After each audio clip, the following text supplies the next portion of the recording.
Often you hear a hometown speaker say it's sort of thrilled to be back, and you sometimes it gets a little automatic and a little rote, but I can't tell you the joy to be with you today. I don't have the ability, as some of my colleagues do, to give an elaborate Maori introduction, so I'll just stipulate, if you wouldn't mind, that I've actually done that. I have to learn it if I'm going to be spending more time here. Growing up in Auckland was a fantastic foundation for me, it turns out, for the responsibilities that I came to assume quite accidentally in my life in the United States. Auckland, Mount Eden Primary School was my start. I managed to stumble through Auckland and Otago law schools and ultimately to do some graduate studies in Canada, and through no fault of my own ended up in public service in Washington for several years. The foundation that I had in all of that was very much the roots that I had back here, because one of the common denominators of being able to manage difficult circumstances and frankly difficult people is an understanding of culture, respect for different cultures, and perspective that New Zealanders tend to have in terms of thinking forward, because it's clearly our national trait that we need to be looking over the horizon.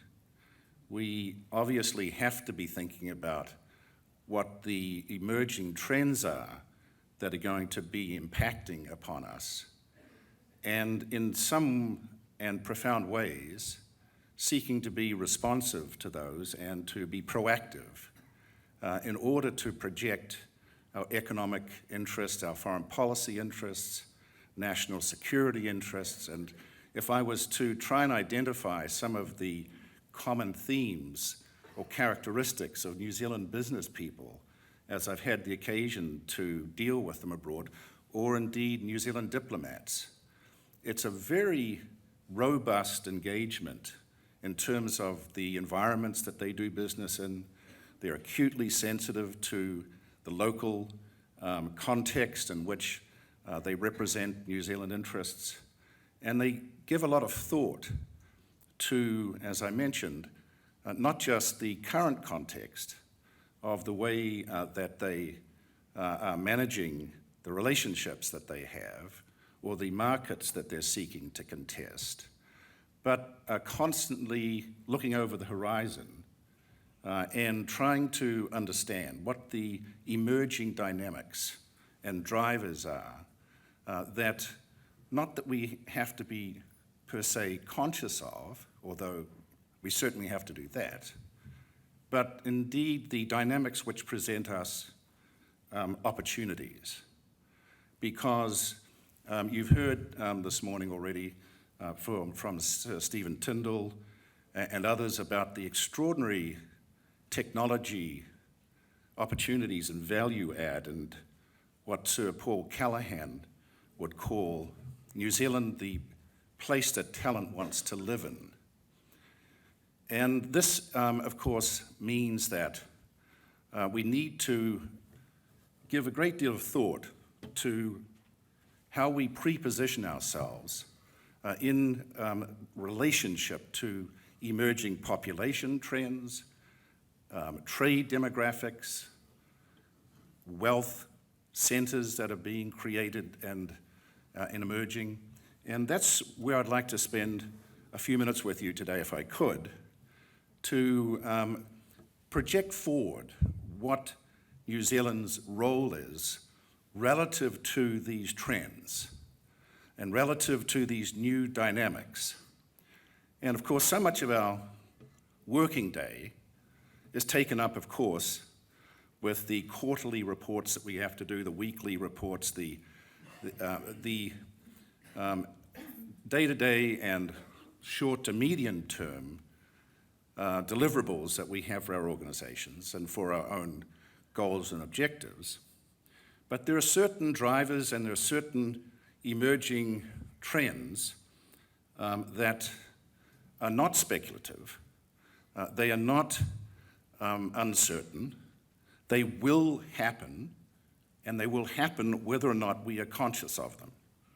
And so let us take a look at a couple of what these emerging drivers and dynamics are. The first is that in 2050, 4 of the top 6 economic powers will be emerging economies, and developed countries, while they will remain rich, are going to be overtaken in terms of the number of people in developing countries who are wealthier than their counterparts in the G7 countries. And this will bring about a significant transformation in current trade and investment trends.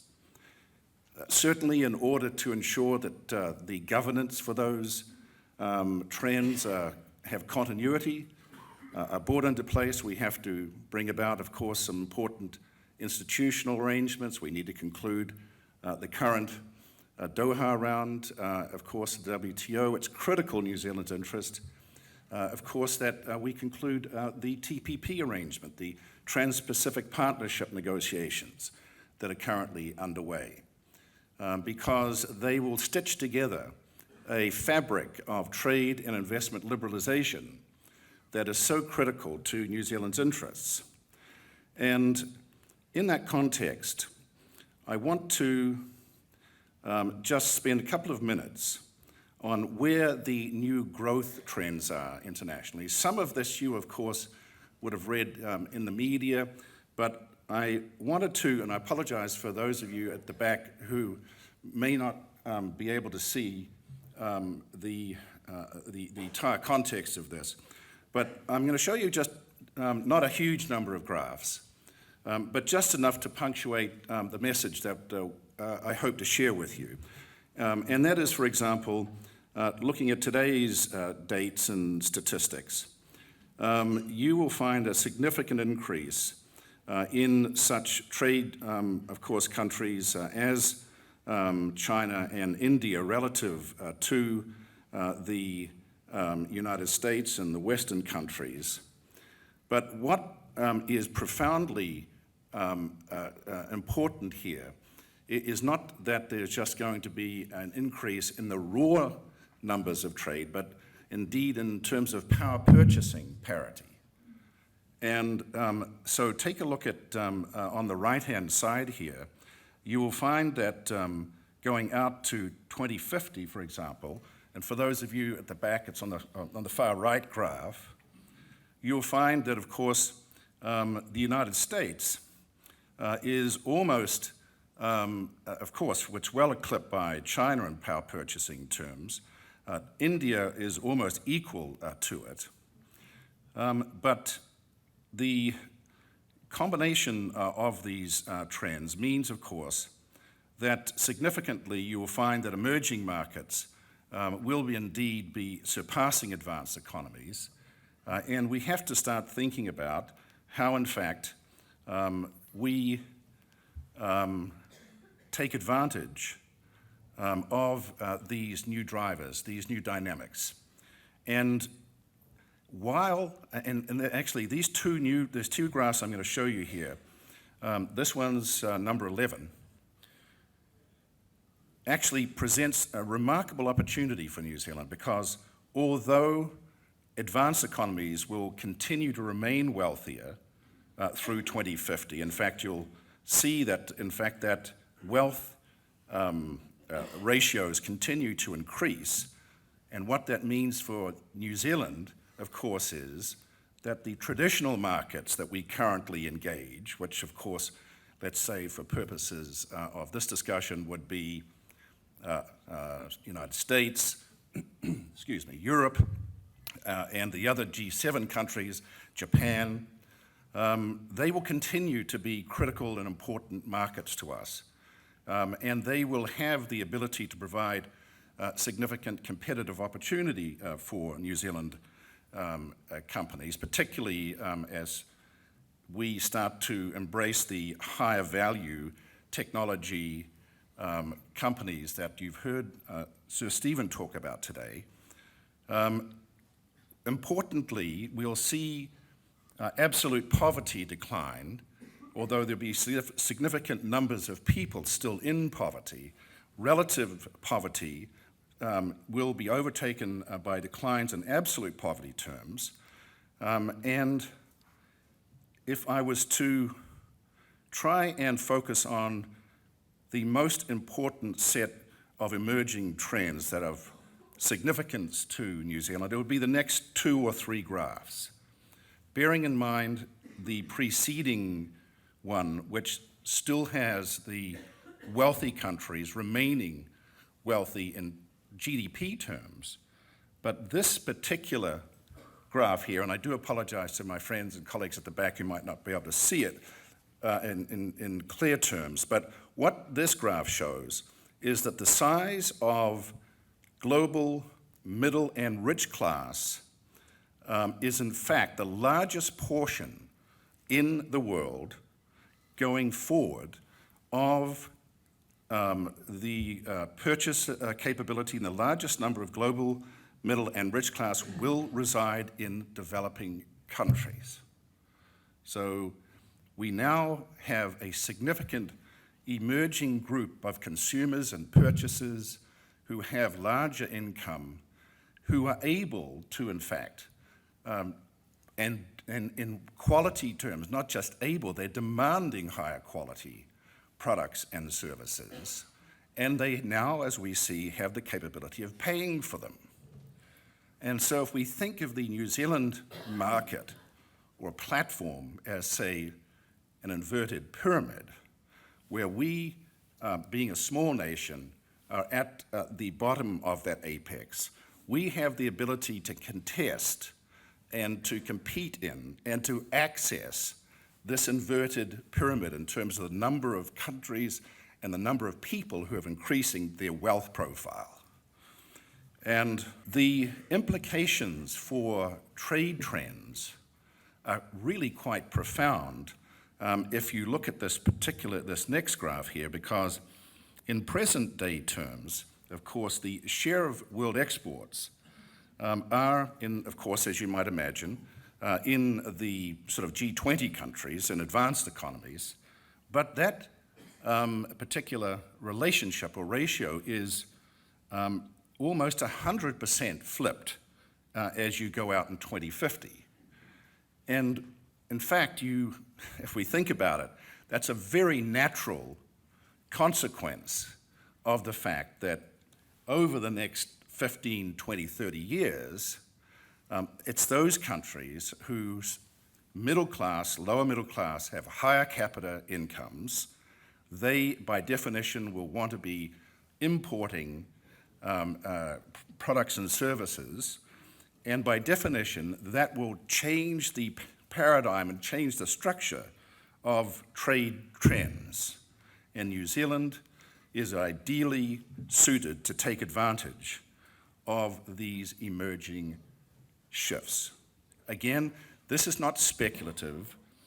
These trends and these dynamics are carefully calibrated.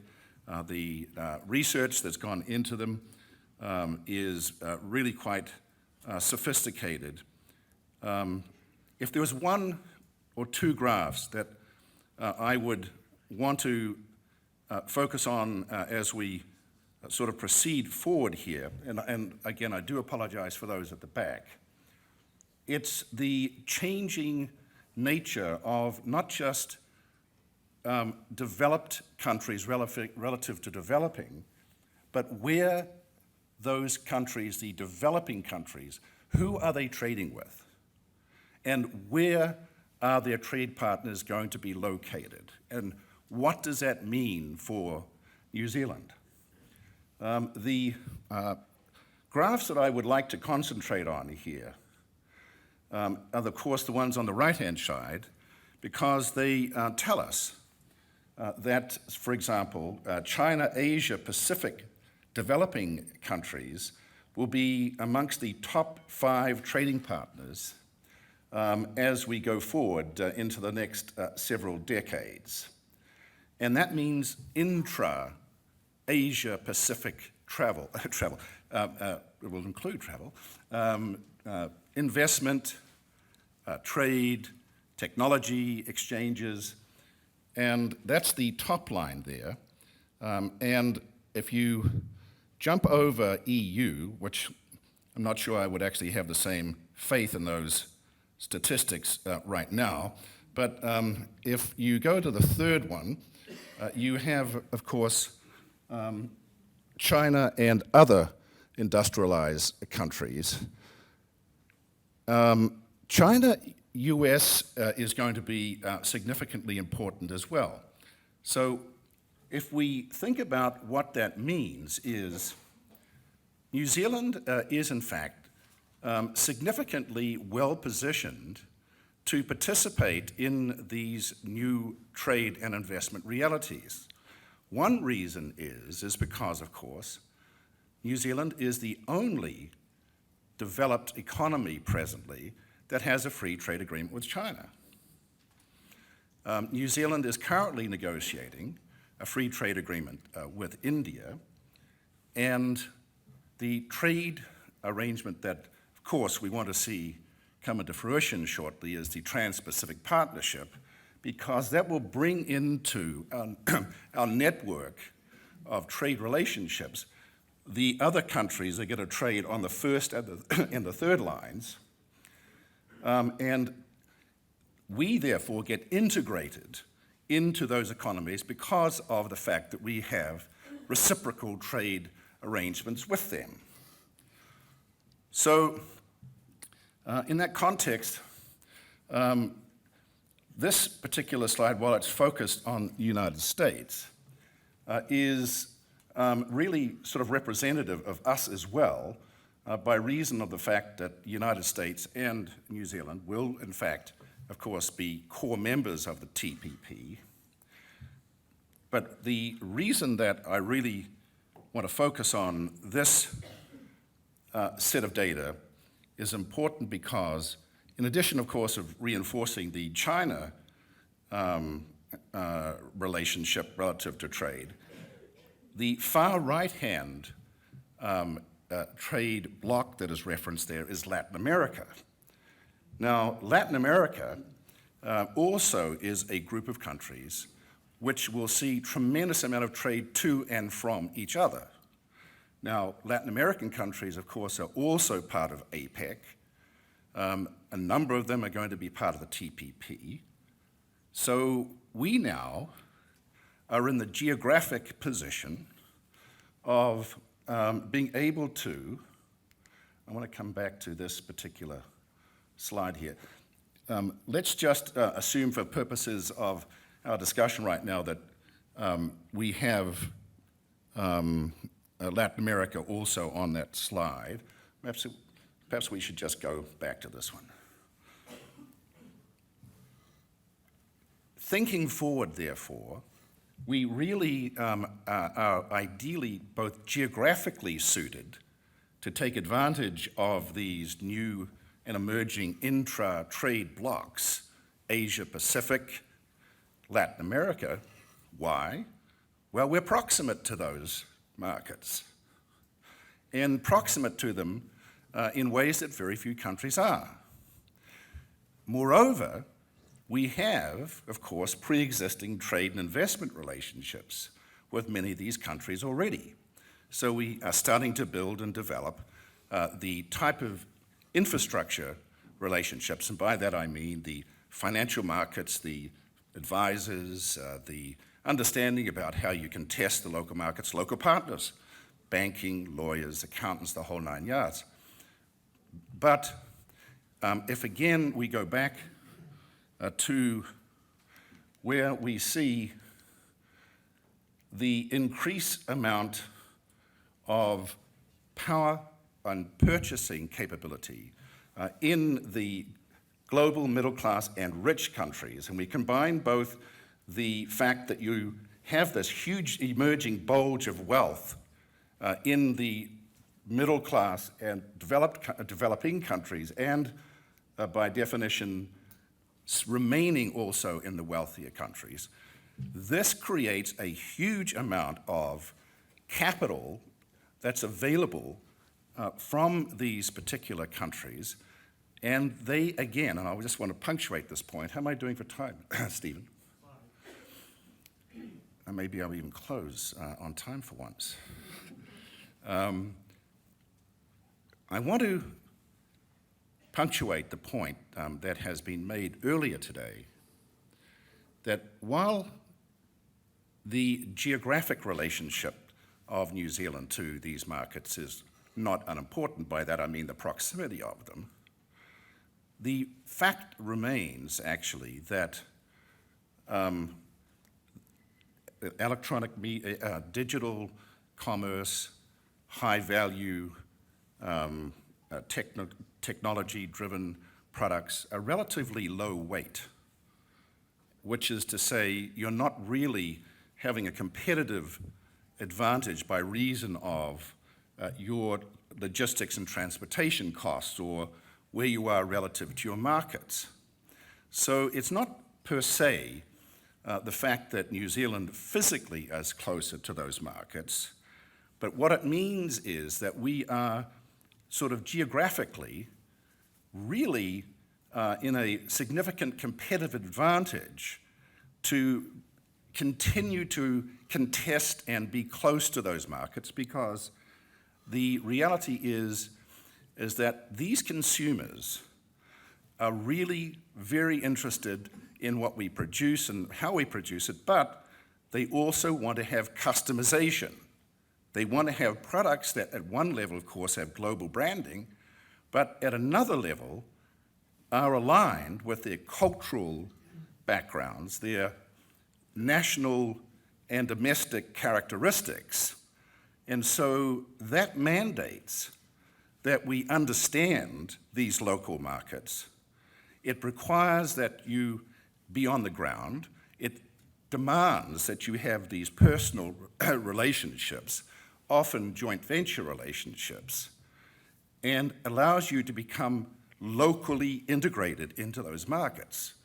And that's consistent whether or not it is agricultural products or indeed the higher value technology wealth creation products that Sir Stephen talked about.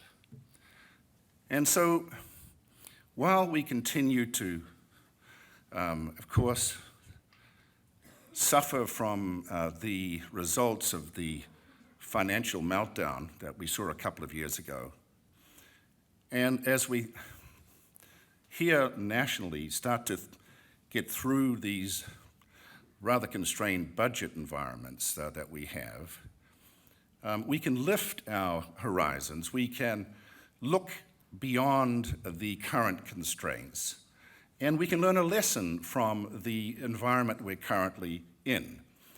So Paul Callaghan talked about two very important intersections of data of New Zealand relative to the other countries within the OECD. And they're quite disturbing.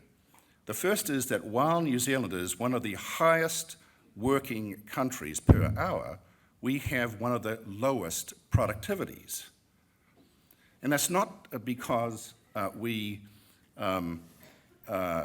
Sir Paul Callaghan would say, it's because we have to elevate and shift our national export profile into the type of high value added products, services, technologies, knowledge-based front that so many of you are engaged in. And the takeaway from, I think, the review of these statistics is that we are extremely well positioned to be able to contest these markets because we do have a base of education. It has to be continue to be focused in technology and science and engineering.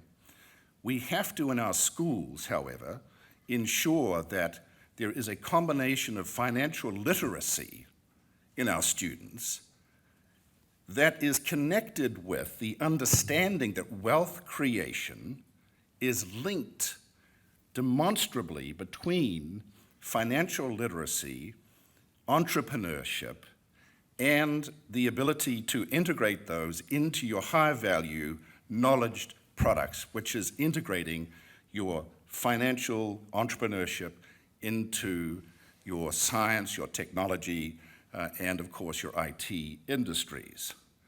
We have the capability of doing this. I've had the privilege of, over many years, of visiting a huge number of countries, and in my responsibility of being the head of the U.S. Overseas Private Investment Corporation, the responsibility of the U.S. Overseas Private Investment Corporation is to provide economic assistance, private sector support to these emerging and transitional economies. And I have been to the most miserably dissolute countries in Africa and Central Asia, Afghanistan, Iraq. Those countries are starting to understand the type of drivers they need to have, but they are way behind all of the natural advantages that we have here. And now we see and we're able to understand that we should take advantage of all of the national characteristics that New Zealanders are so, I think, well known for internationally. We are resilient. We look and focus on change. We are not adverse to self-review and criticism. We are willing to make changes. And as we do that and understand the relationship between financial literacy, engineering, science, technology, and the knowledge-based economy, you integrate those with the ability to be approximate to these markets, we have a fantastic future. And I'm pleased to be and proud to be in New Zealand to be part of it. Thank you.